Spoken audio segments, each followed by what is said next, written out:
And we are live. Back again with yet another one, and this time it's the preview for match week 10. Right. So we got some big games this weekend, of course. Every week there's some big games, but this week there's a massive game between Arsenal and Liverpool. That's the highlight of the weekend. We want to see whether Arsenal are indeed the real deal this season, or if they just messing with their fans' emotion. We want to see if Liverpool could bounce back from that draw, from the poor start that they had this season.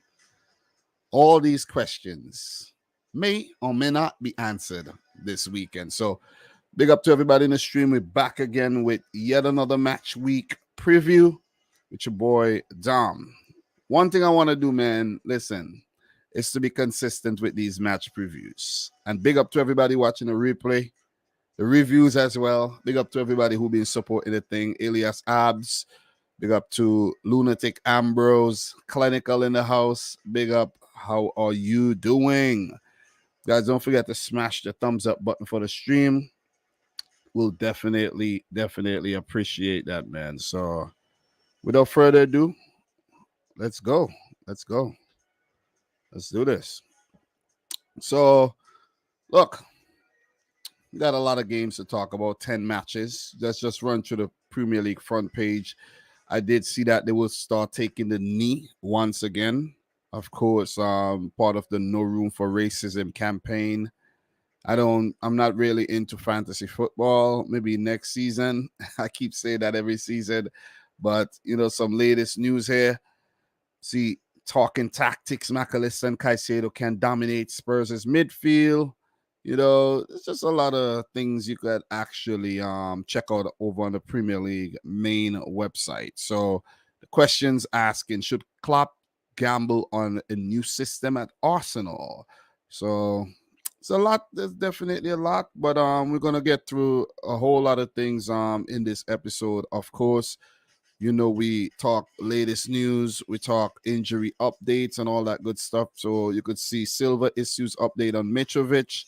So Mitrovic is indeed a doubt. We know that. So lot to talk about, lot to break down. So without further ado, guys, before we do get into this, let's just recap the results from the last match day. A game that I didn't actually cover as yet is Leicester 4, Nottingham Forest 0. So let's just talk about that one briefly. I did not watch the game. I actually forgot the game was playing on Monday. So I actually saw Doug put out a tweet. So big up to Doug. And I checked the score. It was 4-0 to Leicester. And my prediction for that game was a 3-1 win for Leicester. So I did predict Leicester to win comfortably, and they went on to do so. James Maddison had a great game, and it reiterated the point where I was actually making a couple of weeks ago, where I would love James Maddison at Manchester City. I don't know about other City fans. I don't know about other people at other big, top clubs, but I would love Maddison at Man City. Let's say Bernardo Silva leaves. I'll take Maddison. I'll take him because he's good on the dead ball situations. He is, has an eye for goal. He's a good passer, good dribbler. Only thing maybe he needs to work on is the defensive side of his game, where Bernardo is very good at that. But James Maddison with a brace, Harvey Barnes with a brilliant curler, and Patson Daka with one of the cheekiest goals you could ever see would definitely be nominated for goal of the month for October. Jamie Vardy played. He looked bright, picked up an assist in the 27th minute, and Maddison with 2 goals and an assist. Nottingham Forest, not really too much to threaten Joe Ward. Brennan Johnson, I think, had a couple opportunities, but Forest under pressure. There was actually a meeting held by the Forest board with Steve Cooper, and after the meeting, they actually decided to keep him on as the manager. And we're gonna actually get to more on that pretty soon, but just so we're clear, Steve Cooper is set to stay as Nottingham Forest FC head coach following boardroom talks on Wednesday. Cooper expected to take charge for the Villa game on Monday night. Forest also to appoint Filippo Giraldi, ex-Watford, as new sporting director. It was also, said in the, I think I ran across an article that said in the meeting that is it Steve Cooper doing a bad job, or is it just the team taking time to gel, seeing that they had so many changes to the setup and to the personnel in the team? So is it the manager's fault? You see what I'm saying? So we talk more. I have an update on Steve Cooper and Nottingham Forest as well. But big win for Leicester. They themselves needed that badly because Brendan Rodgers was under a whole lot of pressure, and they got their first win of the season.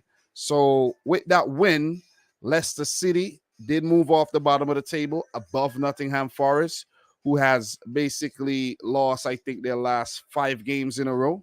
Could be more than that. They played 8, lost 6, won 1, and picked up a draw. They started the season well, but the form has really took a nosedive. So could this be a turn of events for Leicester City? Let us see. For them, their next game is against Bournemouth. So if they are to really turn their form around, they have to do so in the next few games because they do have Crystal Palace, Bournemouth, Leeds, and Wolves.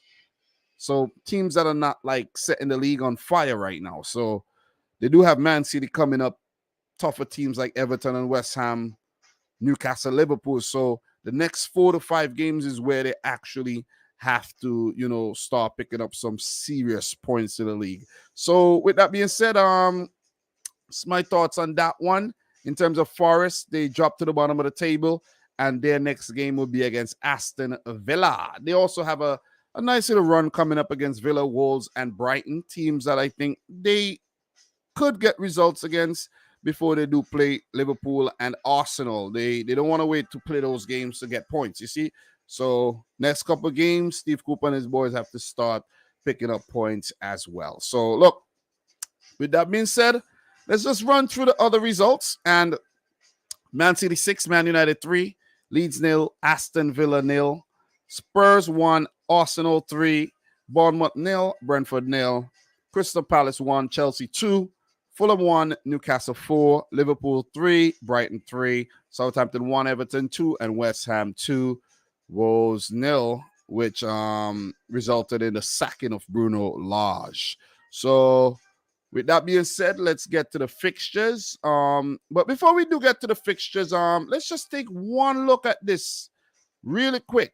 Just the stats, player stats. I'm not going to go through all of them, but just to remind everyone, Erling Haaland has 14 Premier League goals this season, 7 more than second place Harry Kane. Wow, absolutely mind-blowing. Kevin De Bruyne do have 8 assists, so that's ridiculous as well. 4 more than Bernardo Silva and Bukayo Saka. Haaland also has 3 assists as well. So, just thinking about how many goals Erling Haaland will score this season is just, it's just amazing. You know what I'm saying? It's crazy. So, look, with that being said, let's go, man. Big up to the Lego dude. Big up to Philip Bidwell in the house, who's saying Klopp should gamble on the same formation he used against Rangers instead of going back to a 4-3-3 against Arsenal. So, Wolves are in talks with Julian Lopetegui. Yeah, we'll get to that. We'll definitely get to that. So, big up to everybody in the stream, guys. Make sure you smash up the thumbs up button. And let's go. All right. Let's get to the fixtures. And the first game that we're going to talk about today is, let's go. Let's talk about the game between Newcastle United and Brentford. All right. Let's do that one. Let's start with that one. Let me just, pull up a few things and we're set to go. All right. So in terms of the last game, Fulham 1, Newcastle 4, Bournemouth 0, Brentford 0. In terms of the last meeting between the two teams, what happened last season? Newcastle defeated Brentford on the road 2-0, and there was a 3-3 during the opening match. First meeting ever in the Premier League era. So in terms of the meetings in the Championship, Newcastle did get the better of Brentford as well. And there's only one win for Brentford across the last 10 games dating back to 1955. So they have not met on many occasions, but Brentford did defeat Newcastle in the quarterfinals of the 2020-21 EFL Cup. So only 2 Premier League meetings, 1 win for Newcastle and 1 draw. In terms of the 2 managers, Eddie Howe and Thomas Frank, this will be the second ever meeting between the 2 managers, with Eddie Howe winning the only meeting. And against Brentford, Eddie Howe has 7 matches, 3 wins, 2 draws, and 2 losses. And against Newcastle, Frank has a win, a draw, and a loss. So in terms of some news updates for the teams, let's talk about that. Let's talk about some news updates really, really quick and move on to the player availability. So in terms of Newcastle confirmed the signing of Australian wonder kid Garang Kuol from Central Coast Mariners. So I did talk about that one in the previous episode and talk about how he made his international debut for Australia against New Zealand. A couple of games against New Zealand, he did play in the second one. And Central Coast Mariners is actually the club Usain Bolt was actually on trial for. Unsuccessful trial. So I was wondering, what is that club? I know about that club. Where's that club from again? So Garang Kuol, let's see if he's actually going to be a big player for Newcastle in the future, or if he's just one of those players that Newcastle are going to send out on loan and we never hear about him again. So in terms of Brentford, no news updates to share, but let's talk about some player availability. All right, so for Newcastle, Carl Darlow, Alexander Isak, John Joe Shelby, Matt Ritchie, Emil Kraft, all listed as out, while Alan Saint-Maximin recovering from an injury is about 75% ready, but still doubtful. In terms of Brentford, Christian Norgard, Pontus Janssen, Keane Lewis Potter, all are out for this game, while Ethan Pinnock on the road to recovery is about 75%. I doubt he'll be involved from the start, though, with players available to start ahead of him. Don't want to risk player coming back from injury right away against a team like Newcastle as well, high-intensity team. So in terms of players to watch for this game for Newcastle, I'm going to go with Miguel Almiron. He had a great game, probably one of his best games in a Newcastle shirt in their 4-1 thumping of Fulham. So I want to see if he could actually continue and be consistent, because all he needs to add to his game is goals. You know what I mean? Just some poise, some goals, some level-headedness, and he showed that in the last game. So let's see if he could continue there. For Brentford, Ivan Toney, of course, he's their talismanic forward. And anything good happen at Brentford, Ivan Toney is involved most of the time. And when they're not doing well, when they're not picking up points, 3 points, or they're losing, Toney doesn't play well. So let's keep an eye on both those players. So my prediction for this game, however, look, even though Brentford, let's just go back to the form guide right here real quick. So this is the form guide coming into the game. Brentford are not in the best of form. 1 win in their last 5. Newcastle 1 win in their last 5 as well. It's the same record, right? But Newcastle have proven to be the harder team to beat, in my opinion. They continuing when they left off last season and coming off of that big win against Fulham. Guys like Bruno Guimaraes coming back into the fray would only, be a positive, more of a positive for Newcastle. While for Brentford, I just feel like they've been struggling. They've been, the loss, the draw against Bournemouth. I think they could have got something from that game. They didn't play so well. I think the momentum is with Newcastle here. Almiron, Callum Wilson, Guimaraes, if Alan Saint-Maximin, or even like guys like Joe Linton gets involved. Joe Willock has been playing well lately. They could pick up another W here, and I could see Thomas Franks Brentford get coming under some pressure here like they did last season, where they started well and they fell off a bit. Brentford are one of the teams I think I could recall predicting to get relegated.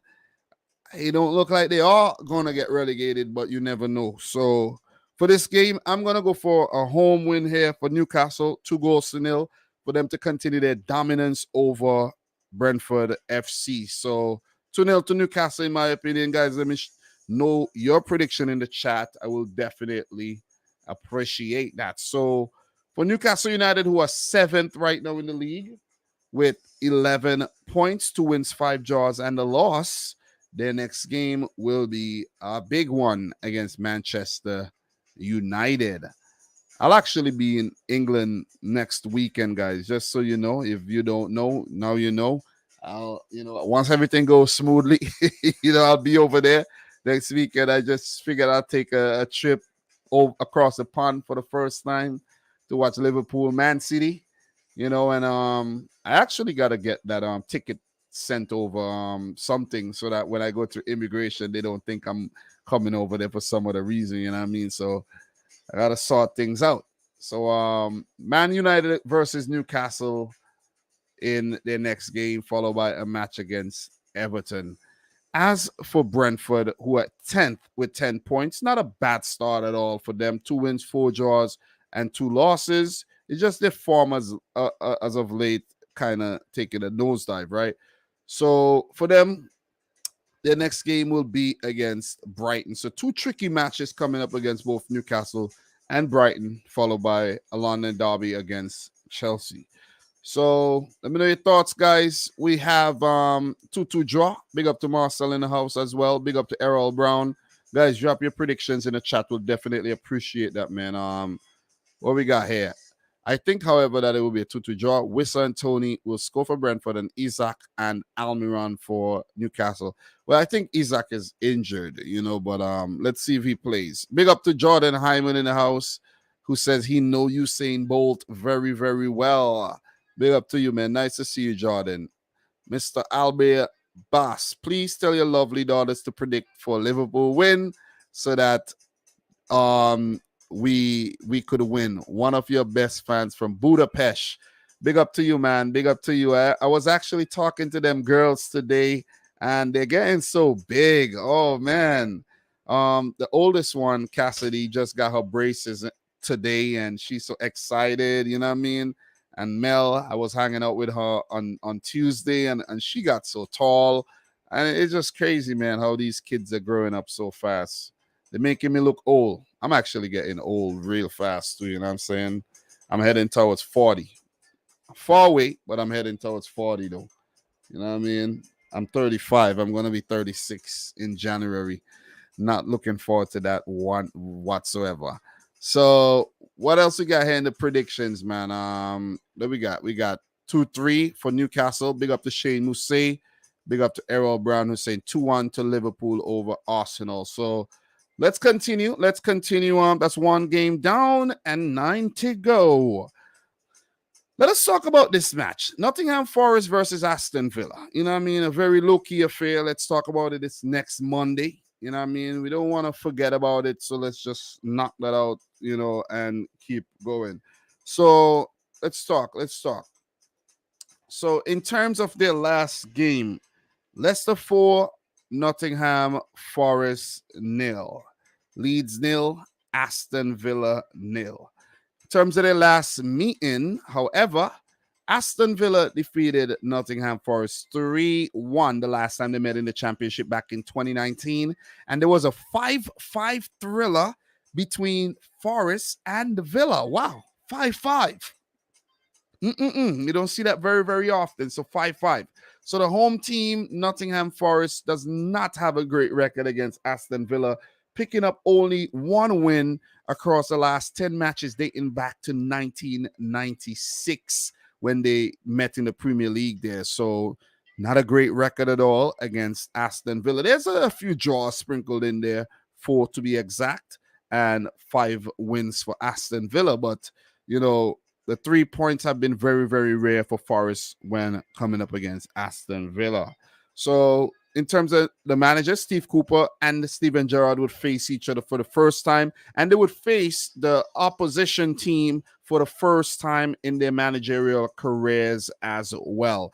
All-time Premier League matches, 1 win for Forest in 10, 5 wins for Villa, and 4 matches ending in a draw. So, look, in terms of some news updates, surprise, guys. Nottingham Forest announced a contract renewal for under pressure manager Steve Cooper until 2025. It's confusing. You know what I'm saying? Because they had a meeting, I don't know. I wasn't there, but, I'm pretty sure the meeting was about whether to sack him or not because of the poor results this season. They've only picked up 4 points. And then you turn around and give him a new contract. Well, it means that he's not going to get sacked, right? And big up to Clinical because, look, you're on point. You would not believe it. You would not believe it. I could show you. I could show you, right? I could show you. When I get to the players, I could show you something, right? But anyways, look. There's actually no news updates for Aston Villa. And let's keep it going in terms of the squad and the availability. So for Forest, Moussa Niakate and Omar Richards remain out injured, while for Aston Villa, Diego Carlos, Boubacar Kamara, Ludwig Augustinson, Luca Dean all out, while Leon Bailey, Colum Chambers are doubts for this game, and Matt Cash is now fit again. Players to watch. Let me show you something, right? Let me just show you something. Let me show you. You think look, can't make this up, man. Can't make this up. Players to watch. Nottingham Forest. Team. Look right there. It says the whole team. The whole team. The whole team, man. The whole team. It's crazy. And for Aston Villa, I'm actually gonna go with Ollie Watkins and Danny Ings because these players have not been on point this season at all. So, yeah, the whole Nottingham Forest, because I don't know what's going on with that team, man. I really don't know. They had 2 games where they went 2-0 up and then came back to lose the games. I'm like, they show promise, but just can't manage games. They just can't, finish off things. So I'm worried about Forest because I did predict them to do well. Seems like they're gonna go back down, and it would be a shame because of they brought in so many players. But the thing is, if they manage, I don't think they're gonna manage to keep all those players too, because you go back down to the championship, the wage bill is gonna be too high. You might let players go out on loan, but then again, you think parachute payments. If they say, "Hey, man, F it, we're gonna keep everybody and go back to the Premier League," they're going to go back to the Premier League, you see? So let's keep an eye on them, man. Look. Marcel is saying, what did I tell you in the last stream about Cooper Forest wasn't going to get sacked after all he did for the club? Look at how many managers failed to get Forest back to the Prem. Think about that. Maybe that's the point he made in the meeting. Maybe. You see what I'm saying? Maybe that's what it is.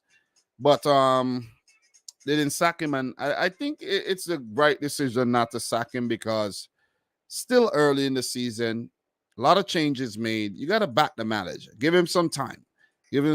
So, Lego Dude is saying Forest play a back 3, but somehow their defense is still leaking goals faster than a sinking boat leaks water.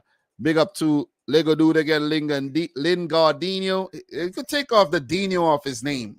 Lingard is probably at the top of the fraud watch list. He's done absolutely nothing so far. Indeed, man, indeed. Guys, don't forget to smash up the thumbs up button for this stream. In terms of my prediction for this one, guys, I do think it's going to end in a draw. Aston Villa has not been playing, great football, but they've been playing their best football this season. But the match against Leeds kind of, they should have won that game, seeing that Leeds went down to 10 men. You see what I mean? We check the form guide. You see exactly what I'm talking about, right? They're in their best form, but still, look, a draw against City, a win against Southampton, and a draw to Leeds, right? So they get in there. I don't think they'll lose the game, but I just have a feeling, Forest are due something. They do something.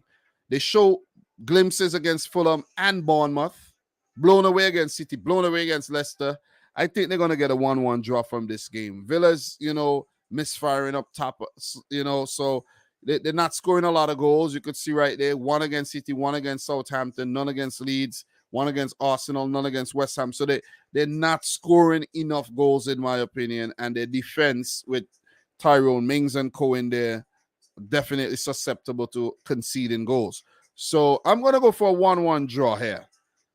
If Forest does not get anything, if they lose this game, you could really, really start worrying about them, because the other teams are going to start pulling away and leaving them in single digits.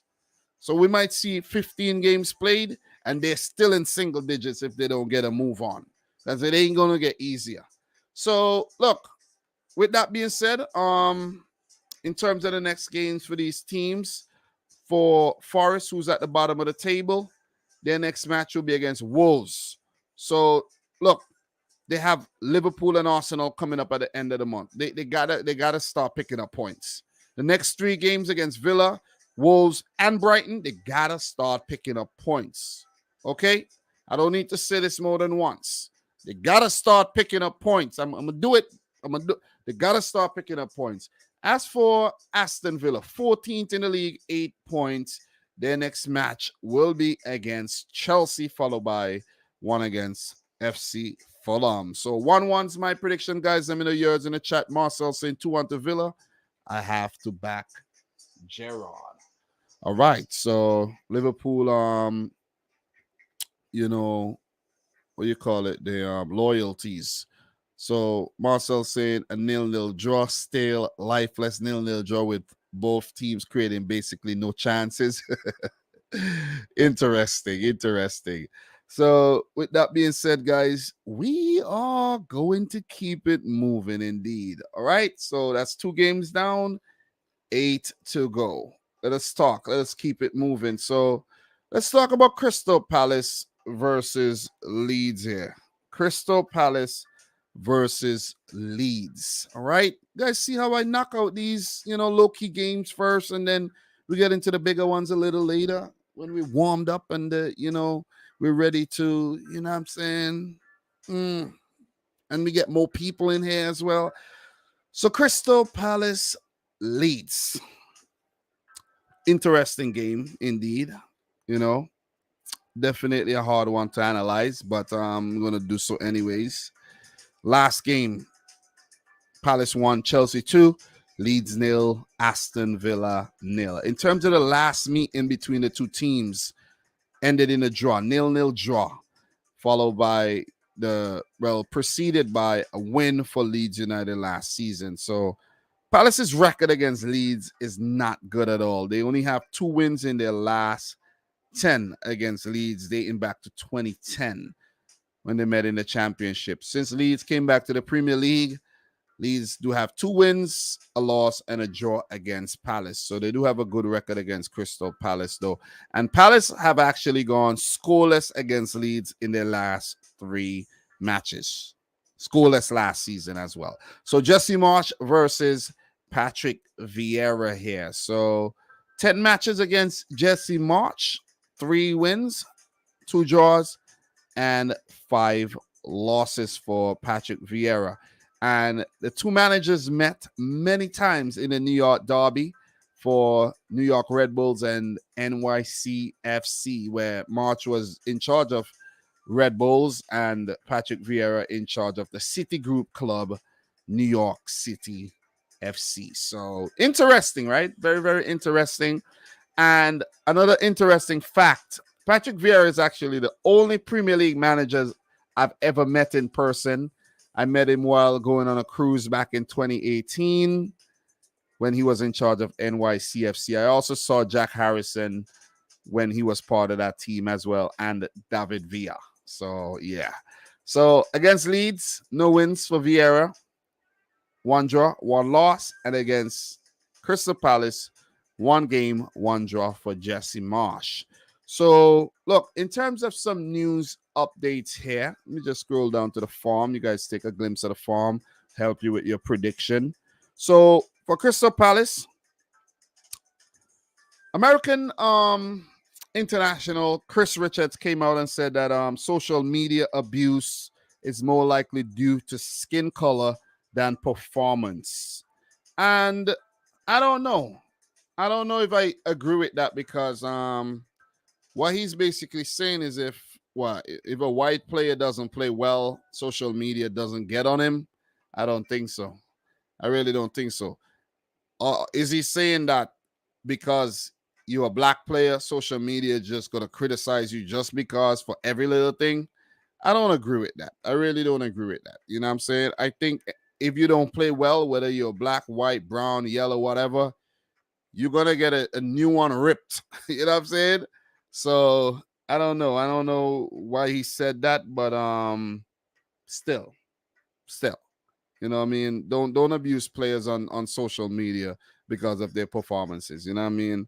Maybe you could come on YouTube and give your thoughts on the player and stuff like that, but going on, Twitter and Instagram and leaving abusive comments, that's stupid in my opinion.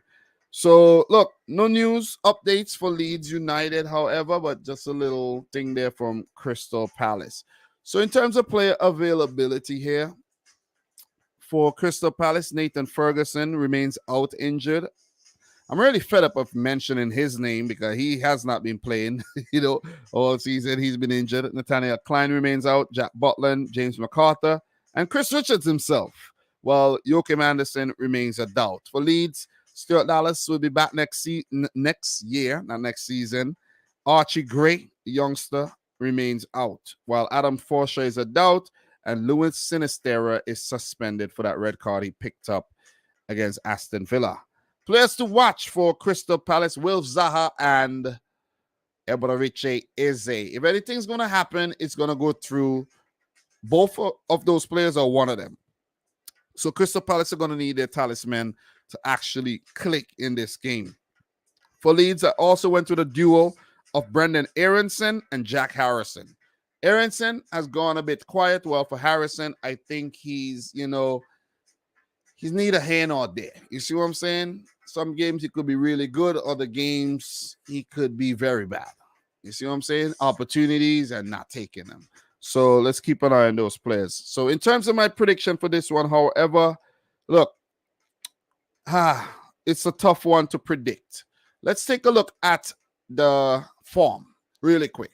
Let's just take a look at the form. Neither team is in form, right? The last one on the same match day there.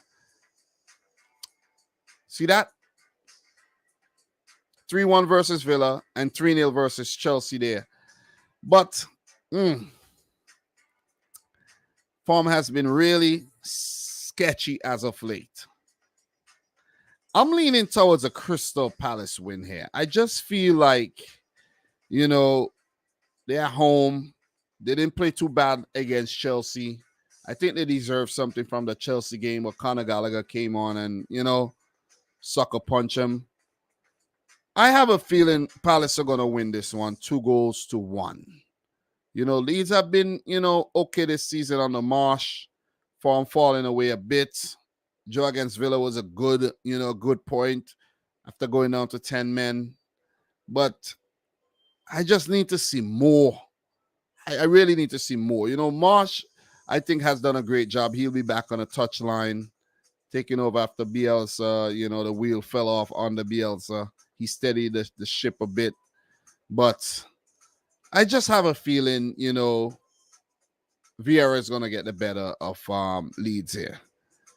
It's Vieira's duo win because the performances have been there. You know what I'm saying? Against City, going 2-0 up, I could recall, and still losing the game. The draw against Brentford, the draw against Newcastle, and against Chelsea, they should have walked away with a draw. So they've been playing a lot better than Leeds, in my opinion, but just the luck and the game management has not been there for Crystal Palace. So 2-1. Look out for Zaha and Eze. As I said, Michael Olise, Hudson Edward, Jean-Philippe Mateta, the forwards, especially look out for them. Look out for them. I think it'll be a game where, you know, the whoever, you know, the attacks would be under the microscope here, in my opinion. So let me know your prediction for this one, guys. Do appreciate it. Drop it in the chat. And in terms of Crystal Palace, who right now are 17th, 6 points. Under a little bit of pressure there. Maybe a lot. Next game will be against Leicester City on the road, followed by a home game against Wolverhampton Wanderers. For Leeds United, who are 12th with 9 points, their next match is against Arsenal, followed by one against Leicester City. Let me know your predictions. As I said, guys, don't forget to smash the thumbs up button for the stream. Appreciate each and everybody in here right about now. Big up to the boy. Big up to Ankit in the house. How are you doing, Ankit? What are you up to, bro? What are you up to? Keep up the good work, bro. You're very consistent. Keep up the good work. All right, come. Come on. You haven't even slept for 25 minutes. You're waking up crying. Come. God damn, you can't give me a break. You can't give me a break. Big up to the boy Liam as well. Just loves to sleep on me. Can't give me a break at all to just sleep. Sleep on your own over there. Nope, you can't do that. So, yeah, man, I can say Nanto of Leeds should be used more, though. I actually forgot Nanto was at Leeds. Seriously. I forgot. Seriously. Has he even made his debut yet? I forgot, man. I really, really forgot.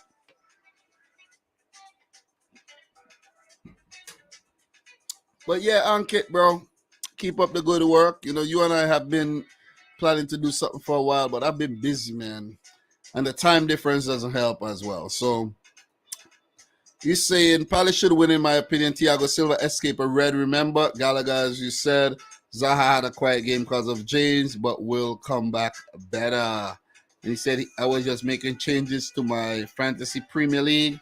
Right timing. All right. So, yeah, I don't do fantasy football, man. You know what I mean?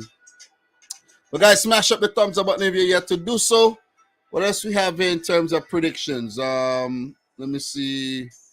I ain't got no more predictions. Guys, drop some predictions in the chat if you can. We'll definitely appreciate that. So we got an early prediction: 3-1 win for Liverpool over Arsenal from DeAndre Small. Thank you there. All right, so let's go. Let's keep it moving. Let's move on to the next game. And the next one, let's talk about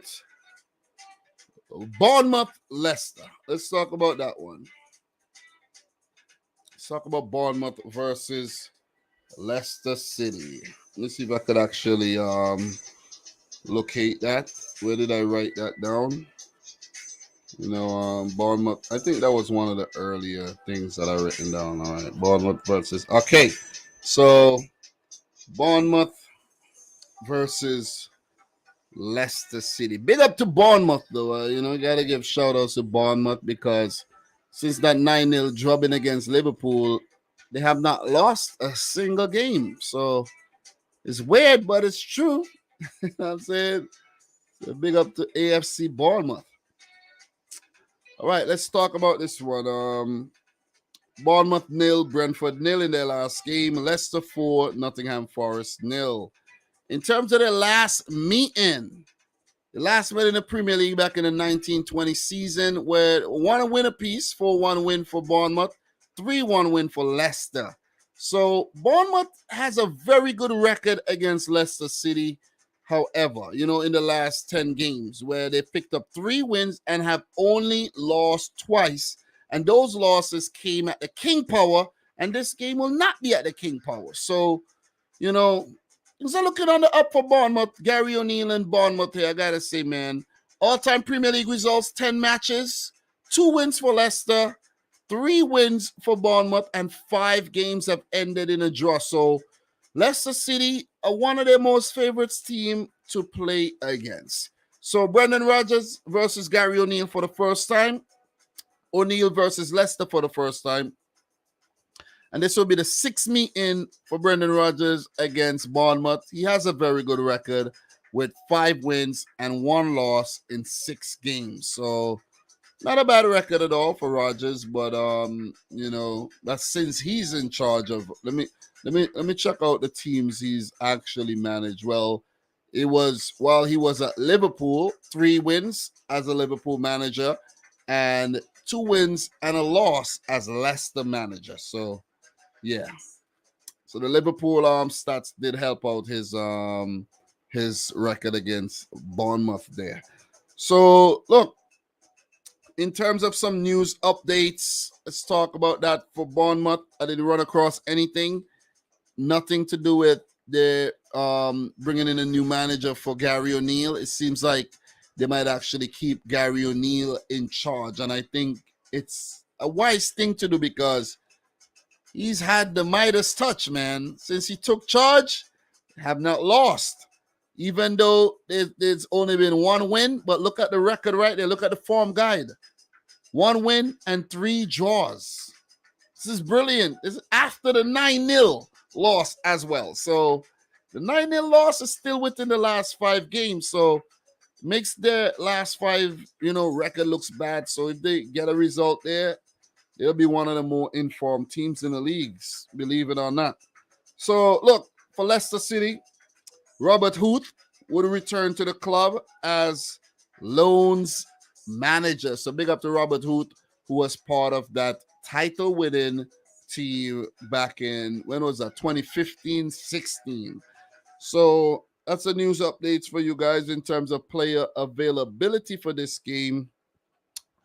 Bournemouth, Pearson would continue to be out. Joe Rothwell, Ryan Fredericks, close to a return, Davy Brooks, and Lloyd Kelly. Lloyd Kelly, not Luke, but Lloyd Kelly remain out injured. For Leicester, Ryan Bertrand, Ricardo Pereira out. While for Wilfred Ndidi, he's recovering / doubtful for this game. So with that being said, players to watch for Bournemouth. Let's keep it on their goalkeeper because since Neto took charge after Mark Travers, his travesty in a 9-0 loss to Liverpool, Neto has definitely steadied the ship. So once he has another solid performance, well, Bournemouth will get another quality result. For Leicester City, of course, the talismanic midfielder, James Maddison, scoring a brace in the last game against Forest and picking up an assist as well. If he does well, Leicester City does well. If he has a poor game, then the result might not be 3-point result for Leicester. So, look, in terms of my prediction for this game, I'm actually going to go for Bournemouth to continue picking up points. 1 point here for Bournemouth. I'm going to say a 1-1 draw. Leicester on the road. The record against Bournemouth not so good. And I just see, Bournemouth has found some form. They found, a good 11. They've been playing, very cohesively and everything. So even though they're not going to set the world on fire, I don't see them getting pushed aside either. And for Leicester, they're still trying to gel with their defense. Wood Fires at the back. Danny Ward is still trying to settle in as a number 1 keeper. A lot of players coming back from injury. A few players still out. A few players out of form.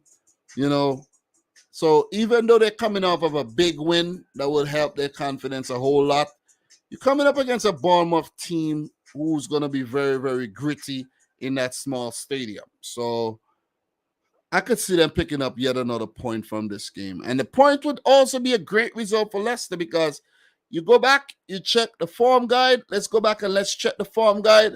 Leicester lost 4 of their last 5. They've not been playing well. And that win against Forest is a breath of fresh air for them. And if they pick up a point, it'll be a good result. They'll fancy themselves to get all 3, but Bournemouth, I think would have other ideas here. So Dominic Solanke needs to step up along with Kiefer Moore. These forwards need to step up. But with guys like Philip Billing and Marcus Tavernier playing well, Zemura and Co playing well, I think Bournemouth are going to get something from this game. So big up to Bournemouth. Seems like, well, I don't want to jump the gun, but if they survive after that 9-0 win, loss against Liverpool, that'll be crazy, man. Seriously, that'll be crazy. But it looks like they put that behind them and they are looking to stay up in the league. So, guys, let me know your thoughts on this one in the chat. Definitely would appreciate that. So, for Bournemouth, who are currently 13th in the league with 9 points, their next game will be against FC Fulham, followed by a matchup against Southampton. So, not bad games at all, not bad games to play next. So, look, in terms of Leicester City, who are 19th in the league, after the game against Bournemouth, they follow up against Crystal Palace, then Leeds and Wolves. So some good fixtures for Leicester if they are to really pull things back in the league this season. So once again, big up to everybody in the stream. Clinical said I could see Bournemouth getting a point. Oh, in a 2-2 draw. Big up to you, Clinical. You know, Lego dude, I left for a few minutes. What did I miss? You ain't missed nothing, bro. You ain't missed nothing. Marcel I still can't believe Leicester won the title. Yeah, crazy, right? Lego dude, should be most easy for Leicester to get 3 points. Marcel is going for a 2-1 win for Leicester City for James Madison Brace. So with that being said, guys, we're gonna keep it moving. Definitely, no linger.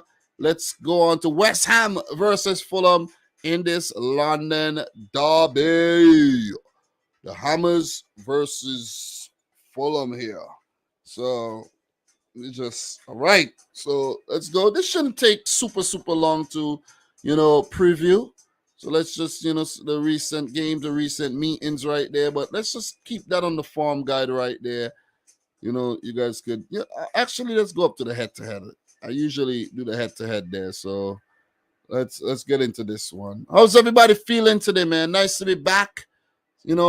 Being consistent with these Premier League streams. I've just been streaming a lot lately. I don't know. I've just been taking somewhat of a back seat when it comes to the YouTube thing these days, but I'm still coming out with, my previews and reviews for the Premier League, Champions League, Europa League, but the standalone videos I haven't been really doing because I've been focusing on some other things, right? Like today, right? Just to give you guys an example, just to have a conversation with you guys so you deserve that. Like, I get off work today. What did I do?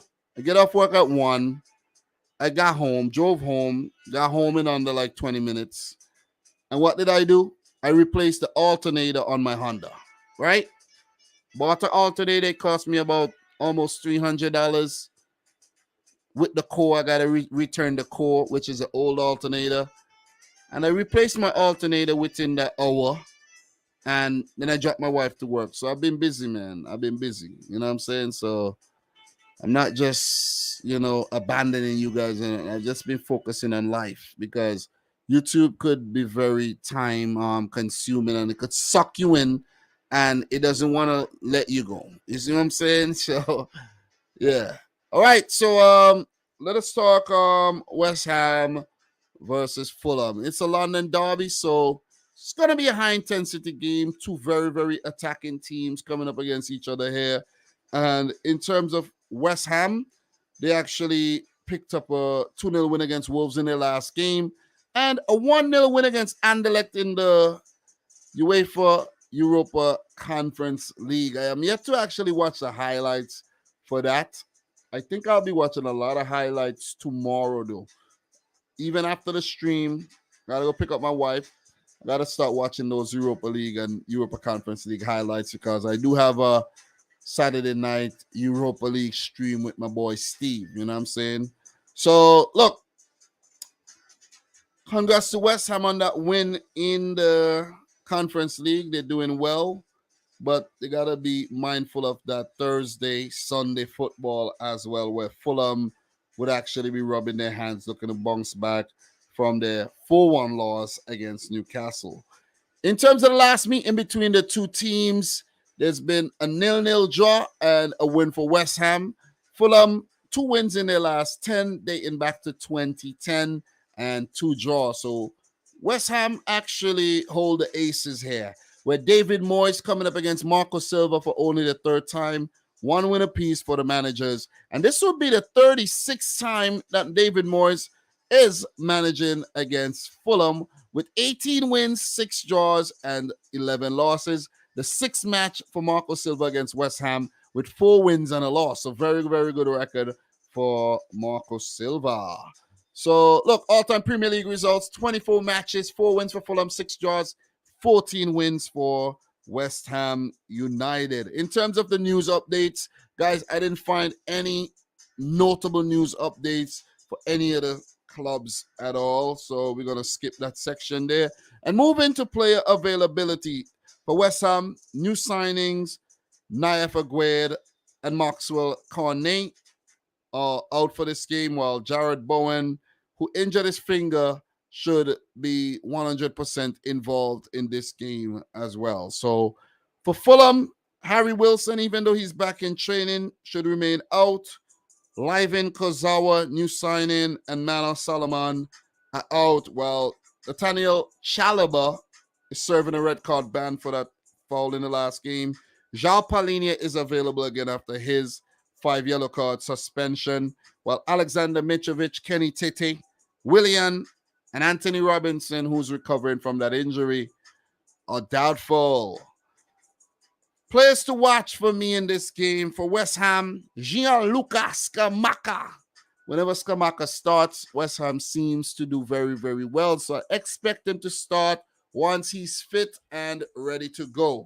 You know, Mikel Antonio would have to take the back seat for now and just play the supporting role. Scamacca has definitely, hit the ground running as a West Ham United player.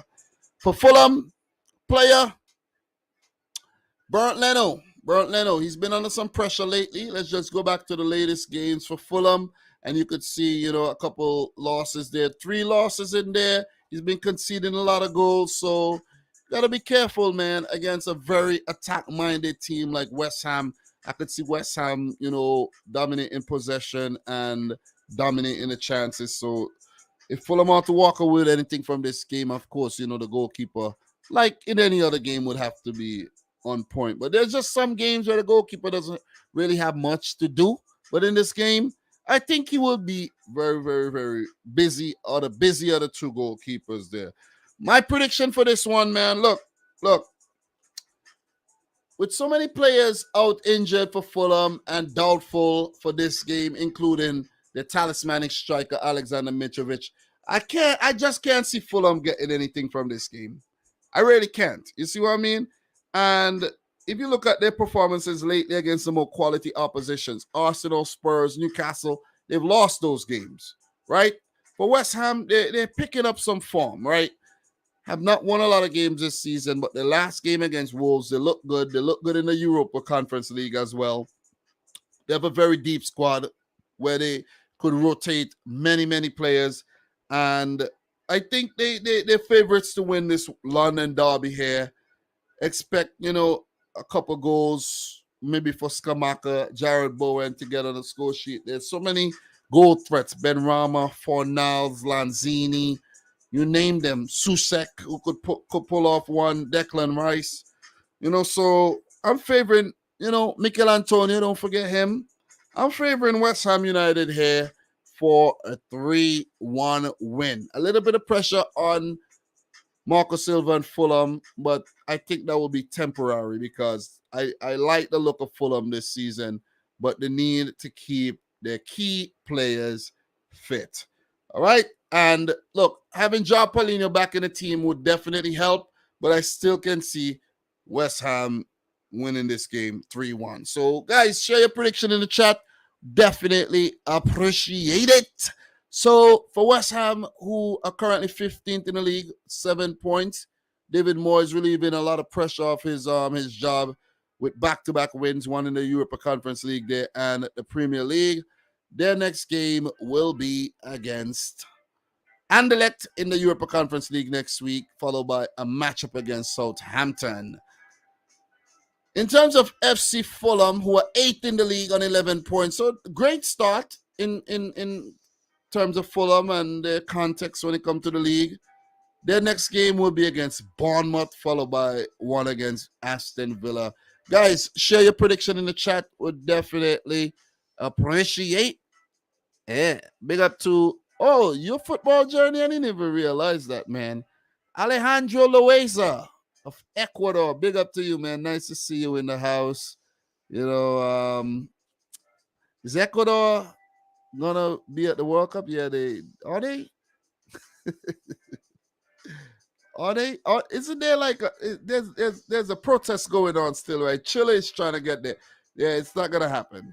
It ain't gonna happen. Ecuador will be at the World Cup, man. So, guys, what are your predictions for this game? West Ham versus Fulham. Share it in the chat. Would definitely appreciate it, guys. Don't forget to smash up the thumbs up button. Still got some big ones to talk about. Arsenal versus Liverpool. Man City, Southampton. Everton versus Man United, Chelsea, of course, coming up against Wolves. And there's one more. Tottenham versus who did they play? Brighton. So with that being said, let's talk Brighton versus Tottenham. Let's start that. We're halfway through. We're doing well, but I thought I was doing a lot better. 56 minutes. I really thought I was doing a lot better when it comes to time, but I'm not. I'm really not. But we started a little earlier than scheduled, so we had a schedule, which is a great thing. So, but I don't plan to be overly long tonight as well, you know. So, look, Brighton versus Spurs. Let's talk. Last game, Liverpool 3, Brighton 3. Last game for Spurs, Arsenal 3, Spurs 1. And in the Champions League, they drew 0-0 against Eintracht Frankfurt. In terms of their last meeting against Brighton actually picked up a 1-0 win. And Brighton has a pretty decent record against Spurs since they got promoted to the Premier League. As you guys can see right there, 10 matches, 3 wins, 6 losses, and a draw. Not bad at all for a team that used to play in the Championship for many years. So this would be the Roberto De Zerbi coming up against Antonio Conte, battle of the Italian managers. You don't see that very often in the Premier League where there's 2 Italian managers coming up against each other. But against Conte, Roberto De Zerbi has 4 games yet to win. So that's 1 draw and 3 losses. Conte against Brighton, 4 wins and a loss, and 3 wins and a draw against Roberto De Zerbi. So, Conte, you know what I mean, favorites, of course, but Spurs not playing too well lately. So, look, in terms of the news updates, we don't actually have any news updates to share for this one. Just like the last fixture, no news updates. But in terms of player availability for Brighton, only 2 players out definitively, Jakob Moder and Enoch Mwepu. Mwepu, I think, was actually recovering from some sort of illness, so he's doubtful. While for Spurs, Emerson Royale is suspended. Dejan Kulusevski, Japhet Tanganga, and Lucas Moura are out injured. Players to watch in this game for me, for Brighton, of course, hat-trick hero against Liverpool, Leandro Trossard, man. Woo! What a player, man. I think he's a kind of player that I could actually see at Tottenham Hotspur in the future, if you really think about it. But I implore and I beg you, Trossard, do not waste your career by going to Spurs. Don't do it. Don't do it. I think I just dropped a gem. Let me take a sip of, I got a beer here drinking. Let me take a sip of my Corona beer. All right, because I think I just dropped the gem there. You want to win stuff, don't go to Spurs. When we thought they were actually going to win something this season, it seems like that thought is actually withering away.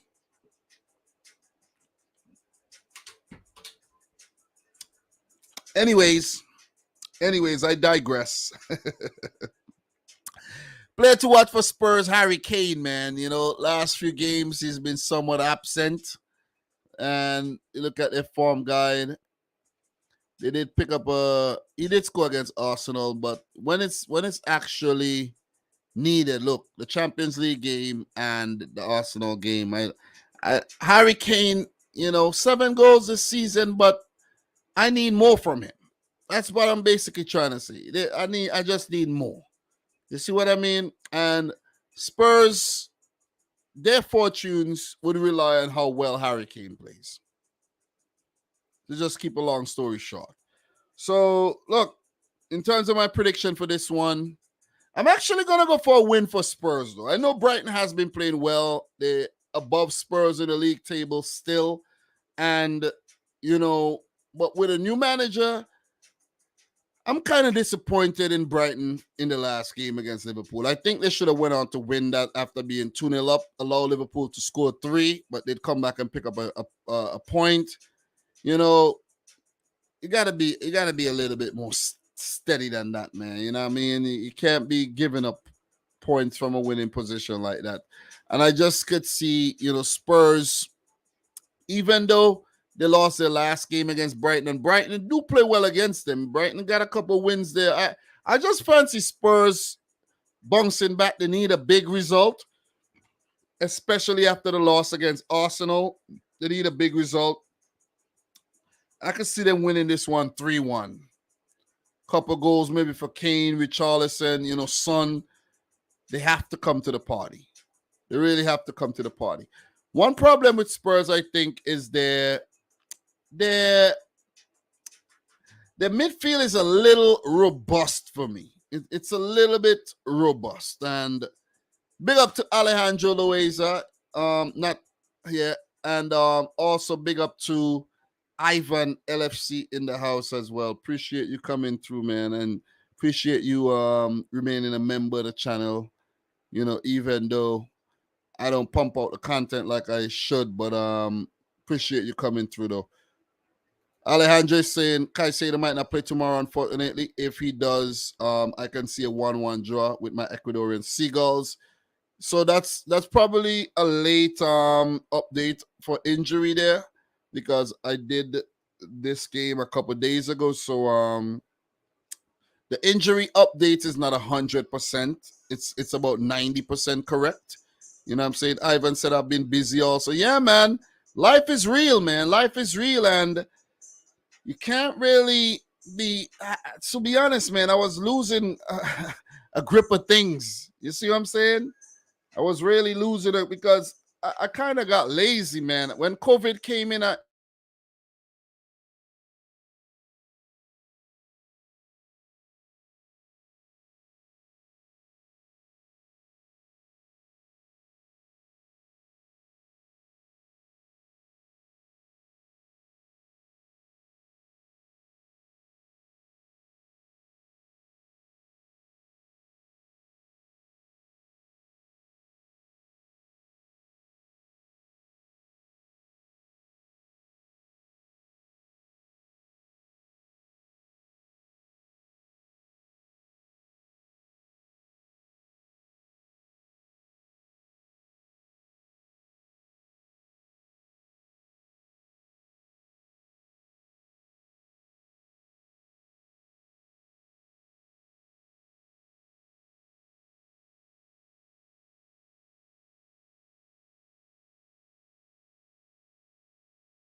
All right, guys. Had a little power outage there. A little power outage. I actually had a problem with the power a couple weeks ago, and the power to the house is coming off of a lamp pole outside. So there was a bit of wind, and I don't know what happened. So maybe one of the circuit breaker got tripped, and the internet went out, and a couple lights upstairs are not working. So when I'm done, I have to actually check that out. But we're back. We're back. You know what I mean? Because I was like, what the hell is this? What is going on? What the hell is going on, man? You know what I mean? So, look, like I was actually saying, I think Spurs are actually gonna win this game, and I'm going for a 3-1 win for Tottenham. So 3-1, 3-1. But yeah, man, just break the whole momentum there. But can't stop us, man. No matter what happened, we can't stop us. I'm actually glad the internet is still on because some of the lights upstairs are not working. So just glad we got the internet back. So guys, are you with me? Are you with me? You hearing me? You hear me? Everybody checking. If you're watching, checking. Let me know. Let me know if you're hearing me and if everything's okay.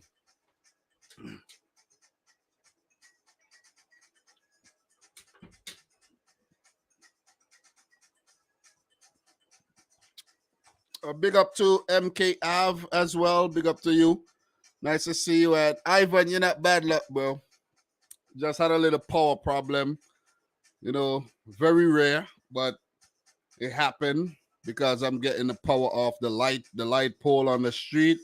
So maybe there was something. Maybe something happened there. A little interruption in the.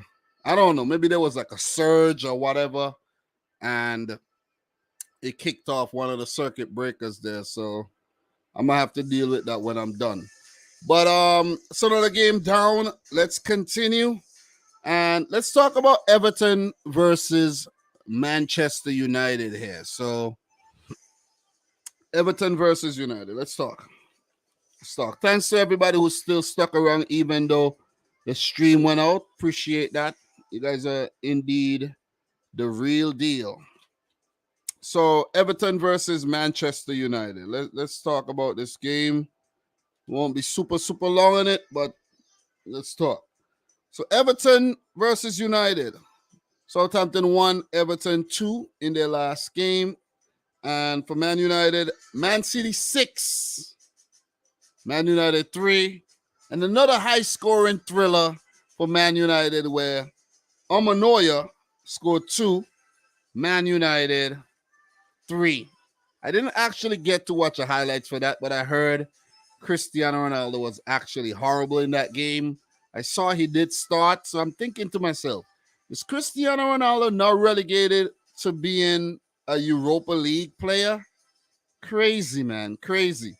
I don't know if they're trying to humiliate the man. Seriously, because he's not starting in important Premier League games, and then you're putting him in for the Europa League games where he's seemingly not a very happy camper. So let's see. I doubt he'll start this game as well. I really doubt. Judging from what I hear about the performance, I doubt he will. So, look, in terms of the last meeting between the two clubs, Everton are unbeaten in their last 3 Premier League games against United. And if you want to go further, in their last 6 meetings against Man United, Everton have only lost once. Matter of fact, you want to go even further? Add a 7th game where Everton do have 2 wins, 4 draws, and 1 loss against Manchester United. So if there's a new bogey team for United, it's Everton. It is Everton. Okay? So I'll be a fool. I'm going to just say this from the get-go. I'll be a fool, a big one, to even predict anything close to a United win. I'm going to just say that off the rip. So, look, in terms of the two managers, right? Eric Ten Hag versus Frank Lampard. this will be the third meeting, and these managers actually met in the Champions League group stage back in 2019. Chelsea versus Ajax. It was a 4-4 thriller and a 1-0 win for Chelsea. So there's some history there. There's definitely some history. And for Frank Lampard against Man United, this is his 7th game. This is 8 games, 8th game, 3 wins, 3 losses, and 1 draw. Against Ten Hag, he does have a win and a draw. So he's never lost to Eric Ten Hag team. And Ten Hag is yet to defeat Frank Lampard as a manager. So in 60 all-time Premier League matches, 10 wins for Everton, 13 draws, 37 wins for United. And most of these wins and draws for Everton has definitely come in the last 10 years. So kudos to Everton, man, for their improvement against Manchester United. So look, in terms of some news updates here, let's talk some news updates for both teams. Well, I only got for Everton. I ran across an article that says adult website Strip Chat makes $200 million Everton Stadium name bid. I never heard of Strip Chat. Who's in here ever heard of Strip Chat? Guys, don't go look it up, Strip Chat right now, because I'm not condoning that type of stuff. I'm just saying, But imagine Goodison Park named what? Strip Chat Park. Wow, I don't know if that one would actually be allowed, but let's see. Let us see. Also, Everton owner Fahad Moshiri is in talks to sell the club to American businessman. So let's see if there'll be an Everton takeover sometime in the future. In terms of Man United, nothing new to actually share. But in terms of player availability for Everton, Ben Godfrey, Andres Townsend, and Nathan Patterson remains out injured, while Dominic Calvert-Lewin is fit again and is in contention to play this game, while Mason Holgate and Yerry Mina, recovering from injuries, remain doubtful. For United, Harry Maguire is out. So, he would have been out of this game anyways. I don't think he would have started. But Aaron Wan-Bissaka and Brandon Williams also out, along with Donny van de Beek, former Everton loanee, while Rafael Varane is doubtful after picking up an injury in the Man City game. I doubt he'll play. So for this match, players to watch, in my opinion, for Everton, Neal Maupay. And I'm actually going to go for Neal Maupay because he could get under the skin of defenders. He could be rather annoying, hanging out just on the, that defensive line, and he could hold up the play very well. He gets in behind very well, and he could just be that player that Everton needs to be on point on the day. And look, he's started well as an Everton player. Even though at Brighton he was rather annoying and frustrating to watch. But for Everton, he's done well, even, picking up a match winner as well. So, look, I'm going for Neal Maupay. Keep an eye on him. And for Man United, I'm going to go for Marcus Rashford. I think he did score in the Conference League game, if I'm not mistaken. I didn't actually look too much into that. But against let's forget about the Conference League, right? Forget about that. Against Man City, Marcus Rashford was nowhere to be. He was a ghost. Did he even play? Yeah, he did, but you didn't even notice him. So he's going to need a big performance against Everton here, because I know he's going to start ahead of Cristiano Ronaldo.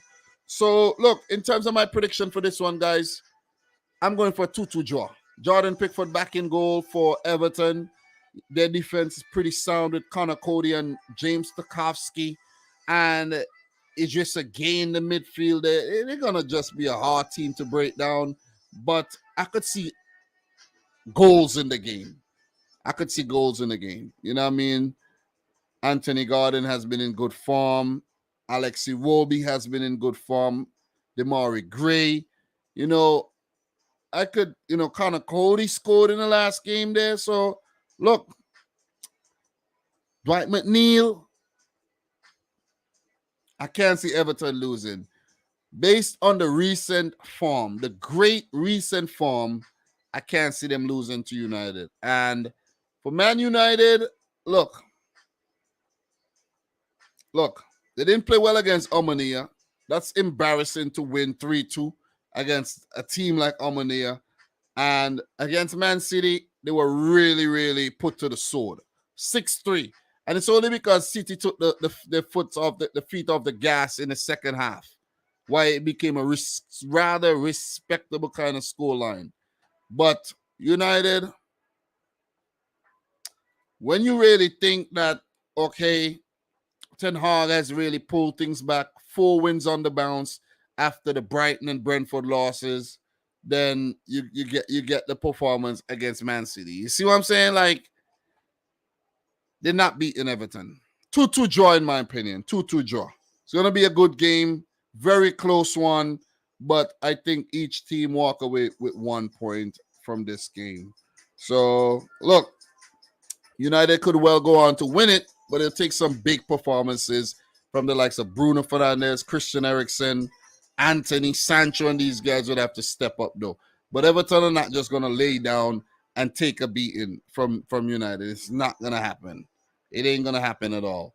So, guys, make sure you drop your prediction in the stream. Would definitely appreciate that. Drop your thoughts as well. I'm going for a 2-2 draw. So, for Everton, who are 11th with 10 points, Lampard really pulling things back. A lot of pressure relieved, from the team and everything with those good results.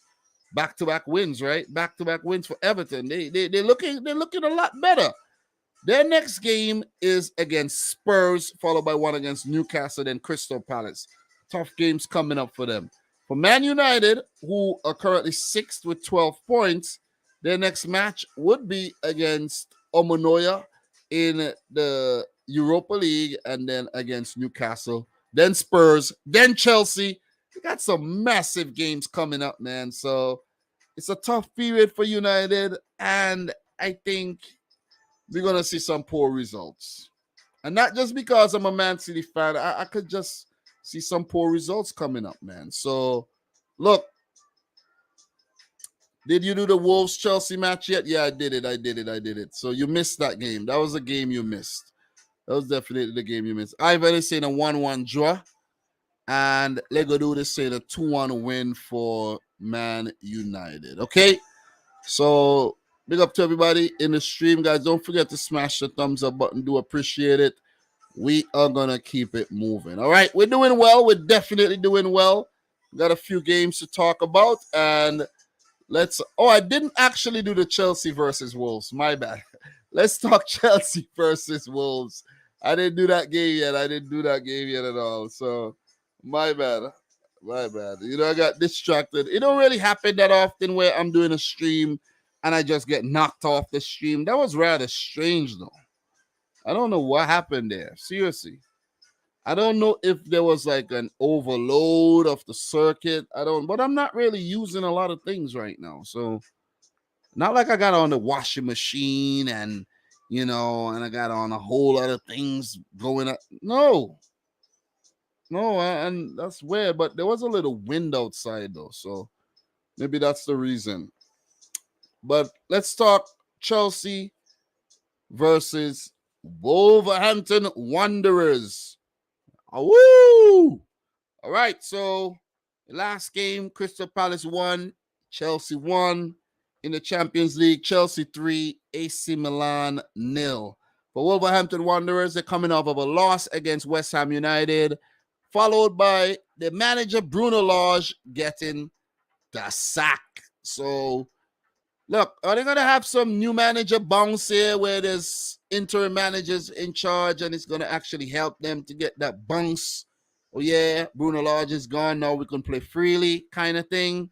It's left to be seen. You know what I mean? Chelsea also has new manager bounce with Graham Potter in charge. So, look, I don't know if sacking Bruno Lage would actually help Wolves, because I think, Wolves' record against Chelsea recently was a good one, and you sacked the manager who did pretty good, well against Chelsea last season, it could only be bad for the club, right?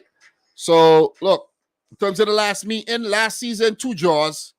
The previous season, Chelsea failed to beat Wolves as well with a loss and a draw. So, yeah, since Wolves got promoted back to the Premier League, they have actually been Chelsea's bogey team with, let me just break it down for you, right? 2, 4, 6, 8. 8 matches played, Chelsea, 2 wins. 2 wins, 2 losses, 4 draws.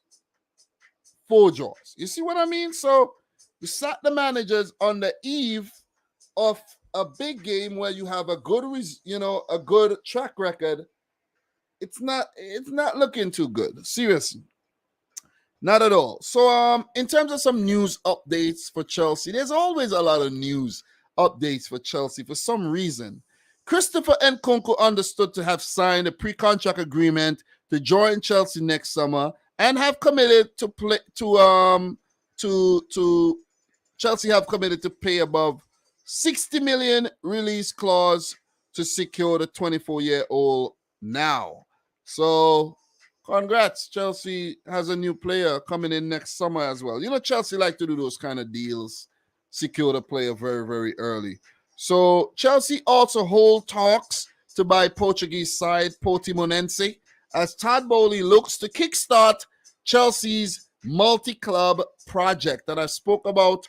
Liverpool, Arsenal, and Chelsea wanting to have multi-club projects like Manchester City, and even Brentford is a multi-club project with Midtjylland and Brentford.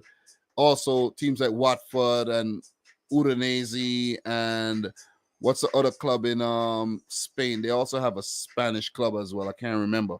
But yeah.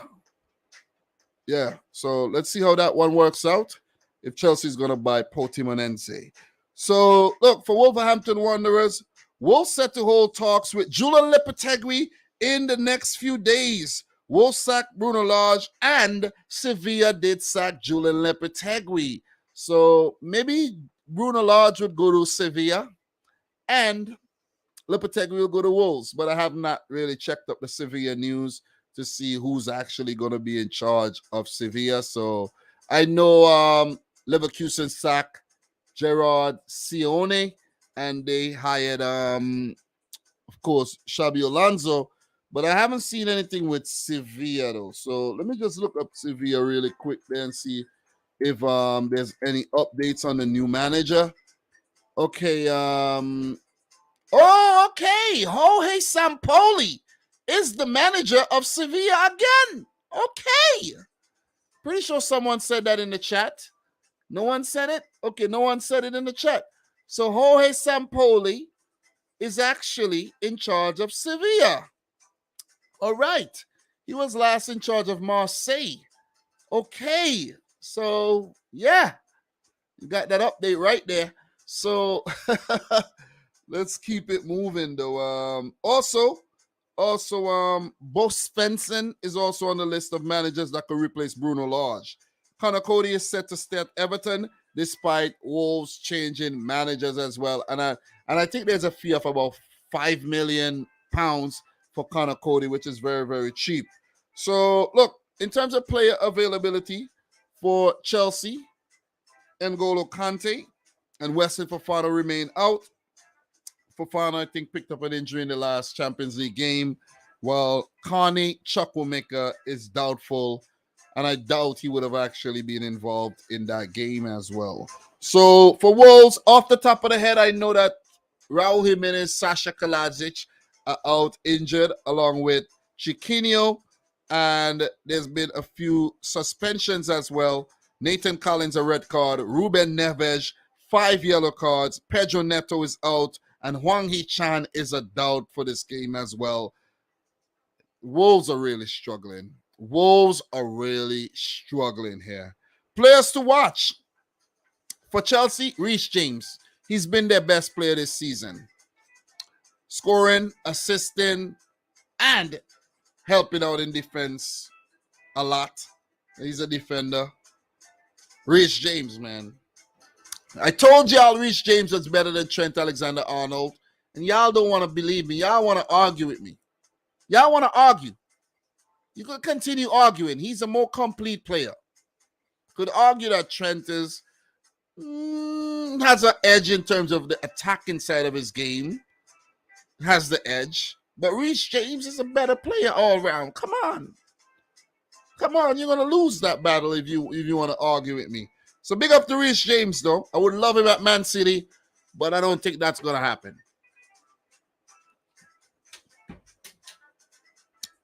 For Wolves, players to watch. The two new boys, Mateus Nunes and Gonzalo Guedes. I think they need to do more.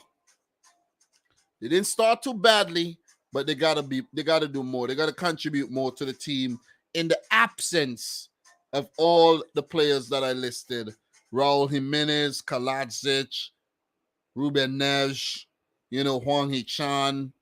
These players got to step up, man. They've been around for some, well, I should say Guedes has been around for some time. Mateus Nunes, he's been playing well for Sporting. So these guys got to step their game up.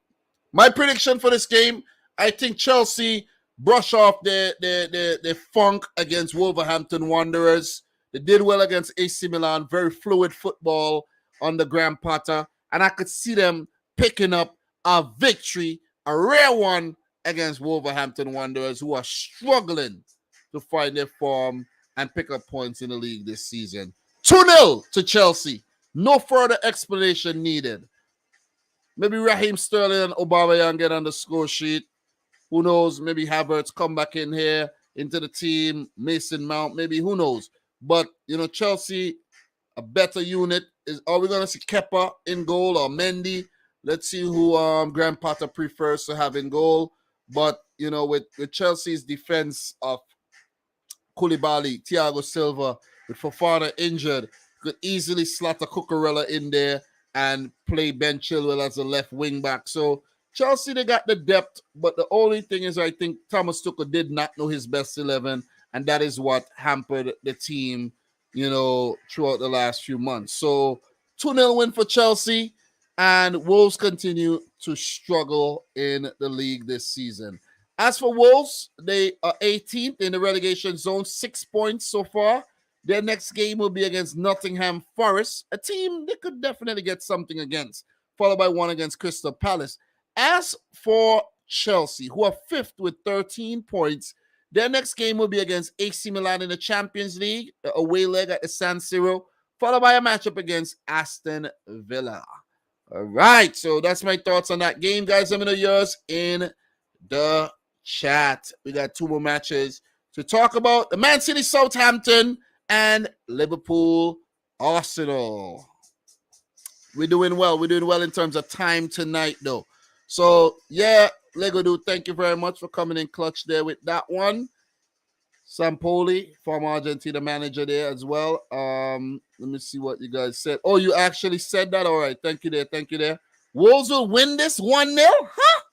Diego Costa will score the winner in the late. Oh, I almost forgot Diego Costa is a Wolves player, though. Thank you very much for bringing that up. Who knows? He might just actually start.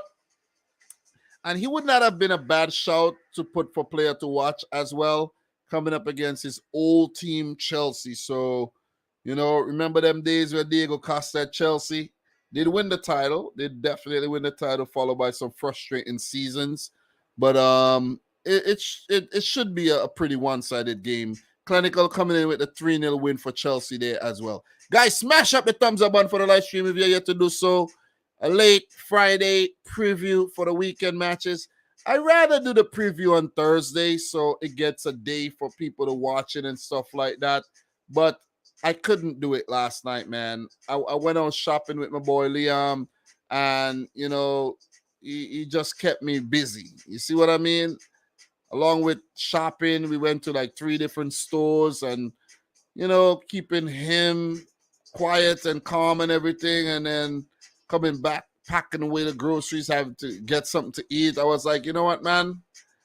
I'm going to do this tomorrow. I'm shot right now. You know what I mean? So, yeah. It worked out. It worked out. it definitely work out though. So I don't want to overwhelm myself too much at all. Guys, let me know if you like the update to my profile picture of the channel. You know, I just wanted a fresh look, and I updated the picture, man. You know, so I think I like it. I think I like it. Do you like it? Let me know if you do. Let me know if you do. You know what I mean? Match week 10, this season's English Premier League. Let's go. Let's go. So let us keep it moving, man. Let us go. Let's start Man City Southampton. Let's start Man City Southampton. And then we got Liverpool, Arsenal, the massive one for this week's preview. All right. So City versus Southampton. Guys, I promise I'm not going to be overly, long here. Even though I like talking about my team and I like, mentioning a lot of things. But, I won't be super, super, super long here. So we got City coming up against Southampton here. So let me just locate that game. And I'm going to, chop it up when it comes to this one. So, all right. Where's that game at? Okay. So, the last game, Man City 6, Man United 3, Man City 5, Copenhagen 0. So, City have scored 11 goals in their last 2 games in the span of a couple of days. For Southampton, their last game was a 2-1 loss to Everton. In terms of their last meeting, however, let's just scroll down right here. A 1-1 draw and a 0-0 draw last season is worrying for Manchester City. But City still did go on to win the title, right? So at least we didn't lose. If we lost any of these games against Southampton, we would not have won the title. We would have came in second. Previously to that, a 5-2 win, a 1-0 win, and Southampton did pull off a 1-0 win back in 2020. And I think that was empty stadium vibes there, right? Form guide, Man City in imperious form, Southampton, terrible form right about now, right? So, yeah. So, Southampton do have 1 win, 2 draws in their last 10 in all competitions. And even though City failed to beat Southampton in the league last season, they did bounce back in the quarterfinal of the FA Cup with a thumping 4-1 win over the Saints. So this would actually be the 12th meeting between Guardiola and Ralph Hasenhuttl, with 1 win for Hasenhuttl, 8 losses and 2 draws. And in terms of the head-to-head against each club, 1 win in 9 attempts against Man City, 2 draws and 6 losses. While for Pep against Southampton, 14 matches, 10 wins, 3 draws, and a solitary loss. All-time Premier League results, 36 matches, 7 wins for the Saints, 9 draws, 20 wins for the Citizens. In terms of some news updates for you guys, I did run into an article where it said that Erling Haaland in 2024, would have a 200 million euro release clause. Okay? And let me actually, clarify that. I want to actually clarify that because, I want to clarify whether it's in pounds or euros, because it's a big difference. It is a huge difference, right? Pounds and euros, big difference, right? So I did run into the article, but I can't find it anymore. But you get the gist. 2024, Erling Haaland would have a release clause, right? Real Madrid are circling. And then it said that the release clause would continue to go lower after 2024. So maybe in 2025, it goes down to 175. 2026, it goes a little lower as well, because his contract would be, running out. But it's either going to be 2 things. Erling Haaland would remain a Man City player for about 5 seasons and then move on, right? Or he plays this season and next season as a City player, win 2 titles, maybe 2 Champions Leagues. I'm wishful, right? And then go on to Real Madrid. If that happens and he gets sold for 200 mil, you can't be mad at that. You see what I'm saying? You really can't. As much as you would love to keep the player, it is what it is. You got to look for the next best thing.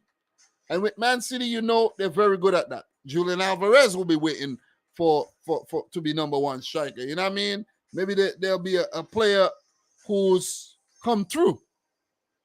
Another Erling Haaland could come through. You know what I mean? So it is what it is.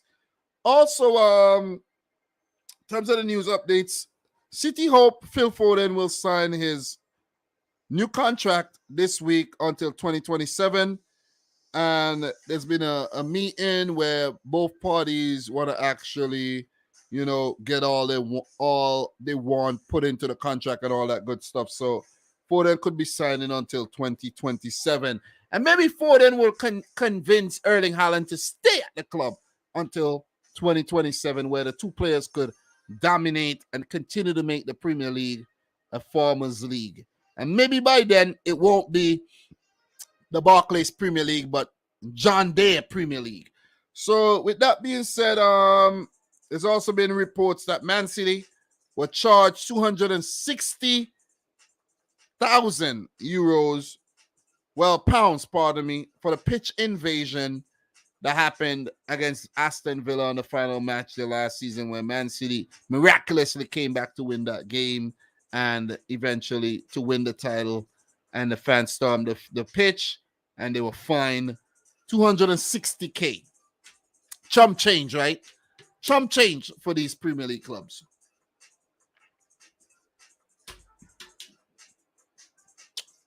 For Southampton, according to the Telegraph, Ralph Hasenhüttl is on the brink of getting the sack. And when I say brink, he could be pushed over that brink tomorrow. Today for some of you guys. Let's see if it actually happens. Guys, have your predictions ready. For Man City, Calvin Phillips, John Stones, and Kyle Walker, all out injured. 3 Englishmen there. While for Southampton, Valentino Livramento, former Man City player Romeo Lavia are out, while former City player Juan Larios and Adam Armstrong are doubtful for this game. Players to watch, of course, for this match, Erling Haaland and Kevin De Bruyne along with Phil Foden. I got to go with the triple threat there. Couldn't leave out any one of them. And it's amazing, man. Haaland, 14 goals, 3 assists. Kevin De Bruyne, handful of goals. I think maybe 1 goal, 1 or 2 goals. 8 assists this season in the league. Phil Foden coming off of a hat-trick. So it's going to be hard for Southampton. This transitional Southampton team with a lot of youngsters, you know, to stop City. But from what they did last season, they would fancy their chances, though. They need points, and they would really fancy their chances of picking up something against City. So, look, for Southampton, player to watch. One player, Gavin Bazunu, the goalkeeper, former Man City player as well. Man City actually sold about 4 players to Southampton over the summer, all being youth players. Juan Larios, Sami Dozie, Gavin Bazunu, and Romeo Lavia. City made a killing from these youngsters. Thanks, Southampton. Do appreciate it. But Gavin Bazunu is going to be a very busy man on the day.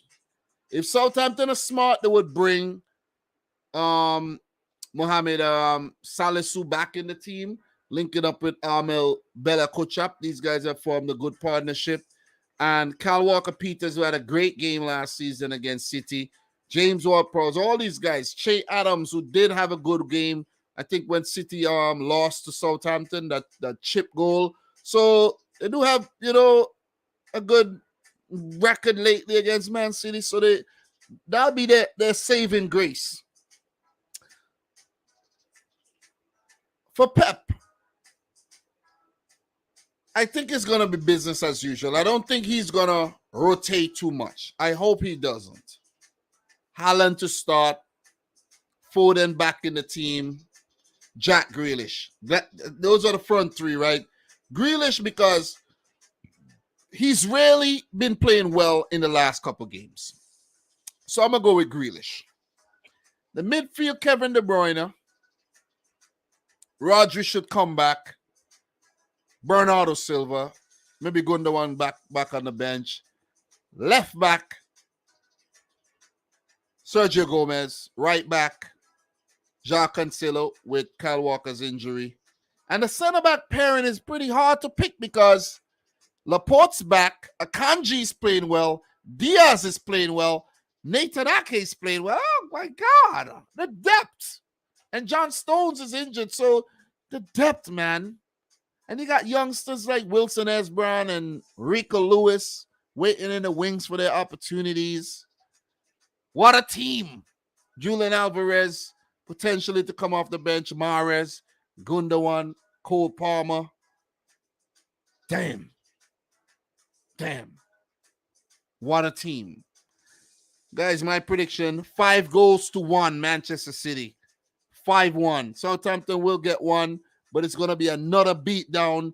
And I think it could potentially be another home hat-trick for Erling Haaland. 4 home hat-tricks in a row. Absolutely ridiculous, man. Absolutely ridiculous. Oh, man. Listen, he's rubbing his hands for this Southampton team tomorrow. 5-1, my prediction. Guys, let me know yours in the chat. On big numbers only, okay? Big numbers only. So for Man City, who are second in the league right now, 20 points, only one behind Arsenal, who could have potentially dropped points this weekend. City's next game will be against Copenhagen on the road, followed by the big one against Liverpool, where, fingers crossed, I'll be at that game. Oh, my God. Can't believe my first Premier League game, man. A massive one. Hoping for a massive win as well. And after that, Man City will play Brighton, followed by a Champions League game against Dortmund. So, in terms of Southampton, who are struggling, 7 points, 1 win in their last 5. Their next game will be against West Ham, followed by one against Bournemouth. And let's see if they would actually go on to sack Hasenhuttl after the loss that's coming up in a few hours against Manchester City. Okay? So keep your eye on that one, guys. Definitely. Both eyes. Not one eye. Both eyes. So what are you guys saying? Big up to, let me see, Ivan LFC, who says 4-0. What else we got here? Lego Dude says 200 million pounds is equal to 227 million euros at the moment. Let me see. This should be a cut and dry, easy prediction. City will win, and I think it's going to be 3-0. Haaland brace, Foden as well. But to be fair, with Hasenhuttl, you never know what will happen, considering Southampton could just randomly start a 15-match unbeaten run under him. Yeah, definitely, man. Definitely. And I'm not going to get sucked into the whole bullshit Trent Alexander-Arnold nonsense right now with this dude, Victor Ojomo. But thanks for coming through. Make sure you smash up the thumbs up button, okay? So, with that being said, guys, we got one more game to talk about.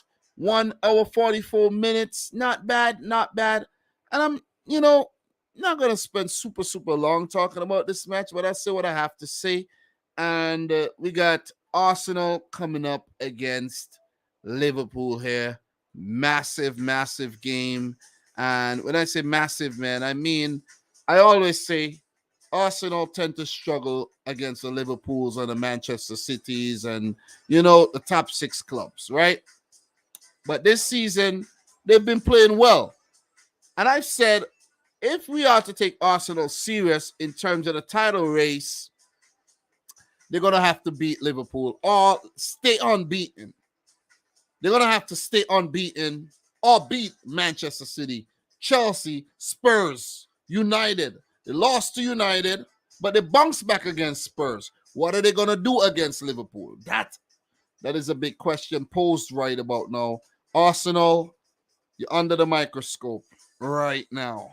So, look, in terms of the last game, home team Arsenal, big 3-1 win over Tottenham Hotspur. And in terms of the Europa League, they did pick up a win as well, a 3-0 win over Bodo Glimt, where I heard the Arsenal fans on AFTV saying it's like a practice game, right? I didn't watch the highlights for that one yet, but I did see a Gabriel Jesus dribble for one of those goals. Brilliant, man. Brilliant. Liverpool 3, Brighton 3, and Liverpool coming up with a 2-0 win against Rangers. In terms of the last meeting between the two sides, Liverpool have been definitely getting the better of Arsenal, where for the Gunners, the last time they picked up a Premier League win, you got to go back to 2020. They did pick up a 2-1 win over Liverpool at home, right? And that was in July. And I think Liverpool had already run away with the title that time, right? As you guys could recall. So they do have some wins in we have the final of the what was that? What was that, a community shield or something? And they picked up a win in the fourth round of the FA Cup as well. So in terms of the Premier League, they really have not been doing well against Liverpool lately, and that's the thing. That's the whole thing. I'm just trying to pull up some real recent matches. You could view some of them right here. Liverpool 2, Arsenal 0, 4-0 to Liverpool, 3-0 to Liverpool, 3-1 to Liverpool, and that 2-1 win that I was talking about. So that's the problem. That is the problem with Arsenal. But are they a different team this season? Very good form. Liverpool in the league, so-so. Arsenal, brilliant, right? So I'm still skeptical of Arsenal. Very, very skeptical. Very. But if there's if any season they're gonna start beating Liverpool again, it's gonna be this season, because they've been playing very, very, very well. So look, Mikel Arteta versus Jurgen Klopp here. Let's talk about the head-to-head between the two managers and the managers against this side. So this will be the 10th meeting against Jurgen Klopp. 3 wins, 1 draw, 5 losses. And Jurgen Klopp with the opposite of that result. Against Liverpool, 9 games as well, same record. 3 wins, 1 draw, 5 losses. And against Arsenal, Jurgen Klopp has 23 matches, 12 wins, 5 draws, and 6 losses. Not the greatest of record, but it's a good record. All-time Premier League results, 60 games, 16 wins for the Gunners, 25 for Liverpool. 19 games have ended in draws. So no news updates for any other team right about now. But I like to take the time to say happy birthday to Trent Alexander-Arnold. I did run across something that he's celebrating his 24th birthday.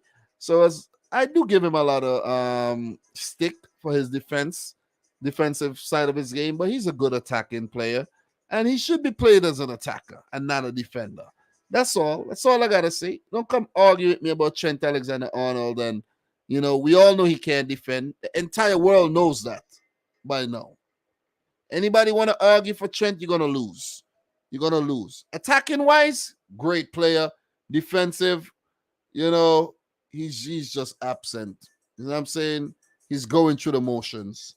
Go back and watch some highlights, especially in the game against Napoli and the game against Brighton, and you see exactly what I'm talking about. So look, for Arsenal, player availability here: Emil Smith-Rowe and Mohamed El Neni listed as unavailable, and there might be some players might miss the game because of knocks in training and so on and so forth, but those are the 2 listed as definitely out. For Liverpool, Naby Keita, Alex Oxlade-Chamberlain, Andy Robertson, and Arthur are listed as out, while Curtis Jones, recovering, is still doubtful. Players to watch: Arsenal, I'm going to go with Gabriel Jesus and Martin Odegaard, where these players have linked up brilliantly this season, and they have definitely took their performances up a notch, especially Gabriel Jesus, man. And Martin Odegaard, now the captain of the club, he's looking more and more mature. So for Liverpool, fraud watch. Virgil van Dijk and Trent Alexander-Arnold. Van Dijk has not been at his best, and Trent Alexander-Arnold has been very suspect as usual in defense. And with a combination of that, it's only a recipe for disaster. Don't argue with me. It's facts. It's all facts. See the amount of games Liverpool have drawn this season. Already losing in the Champions League to Napoli as well. It's all facts.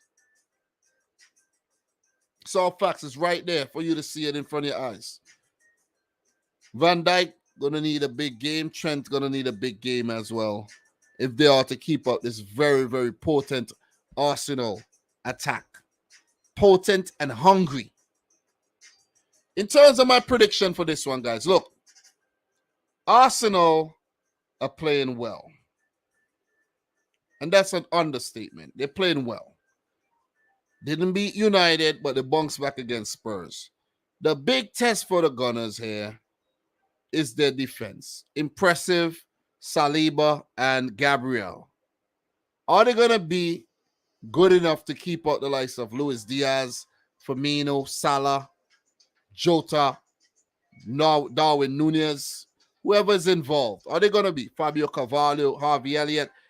Are they going to Trent Alexander-Arnold, Tsimikas? Are they going to be good enough to be up for the test, up to the task against this Liverpool team who's looking to bounce back after the thrilling draw against Brighton?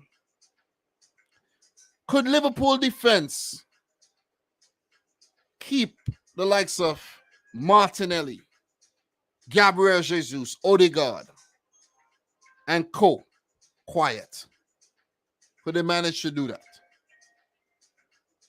It could be a game where the midfield determines who wins this. The creativity side of the game, where Arsenal holds the aces here. For Liverpool, Thiago, Henderson might be there. Maybe Fabinho would be back in the team. Or would we see Jurgen Klopp go with a similar system like he played against Rangers by having Jota playing a kind of midfield creative type of role, along with Henderson and Thiago in the midfield there? Konate is fit. Is he going to come back? Or are we going to see Joel Matip alongside Van Dijk? Tsimikas should be at left back. Trent at right back. No chance you're going to see Joe Gomez, right? Or Nat Phillips. It's going to be a very interesting game. It's going to be a very, very, very good game. Goalkeepers in Ramsdale and Alisson are going to be very, very busy. Guys, I can't see nothing. I can't see past. I think Arsenal are going to pick up a draw in this game. I think they're going to pick up. This is going to be a high-scoring affair. End-to-end stuff. End-to-end stuff. Who's going to be a fullback for Arsenal? Tierney or Zinchenko? Ben White or Tomiyasu? It's left to be seen. Thomas Partey has a big role to play in the midfield there as well. Xhaka. This one is a good one. This one is a good one. I'm going for a 3-3 draw. Another draw for Liverpool. 3-3. I don't see them beating Arsenal. I don't see them beating Arsenal this time around. They did well against Rangers. Yeah, that's Rangers, though. Couldn't beat Brighton. Think about it. Couldn't beat Everton. Couldn't beat Man United. Just think about it. I don't think... Let me not get too carried away. Liverpool's next two games are massive. Arsenal and Manchester City.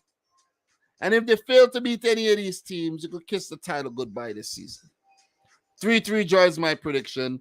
Let me know yours in the chat. Definitely appreciate your predictions, guys. All right? So what we got? Eric is saying, okay, Dom, let's keep our fingers crossed. Saka. Big up to Saka, man. I haven't even mentioned Saka. God damn. Big up to Bukayo Saka. God damn, man. Smooth operator these days. Up to Saka. Oh, man. How did I not mention Saka? You know, yeah, we're not winning it. You're definitely not winning the title. That's definitely not happening, right? So, yeah. But anyways, man, Victor, don't come in here and be disrespectful, man. I will block you. No, just don't come in here and be disrespectful. You could give your opinions. You could say what you want, but don't come in here but shut up and all this. Boy, watch. Watch. Watch. Anyways, guys, Ivan is saying 2-2. Solid prediction. What else we got here?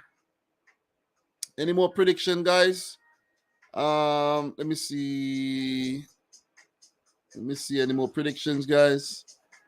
Guys, make sure you drop your predictions. If you're watching a replay, we definitely appreciate that. Guys, that's it for me tonight. Almost 2 hours. Every time I think I'll get this stream done with like an hour and a half, always 2 hours, man. And tonight is an ideal night to actually go and check up the other leagues and things like that. But I have to go and deal with that power situation that I had at the house where a couple lights are not working right now in the back of the house. So, that's it for me today. And I'll see you on the weekend. Maybe I'll pop up talk about the City game. I don't know. I always say that, but I never pop up after the game. And maybe I'll be live again on Sunday to talk about the results. Okay? So, guys, thank you very much for tuning in to yet another one. Appreciate each and every one of y'all. I wanted to do this yesterday, but today's the best time I have. I don't like to do streams the day before the game start, but it is what it is. I could only work with what I have. So, thanks again. And for me, boy, peace out. Rich Squad.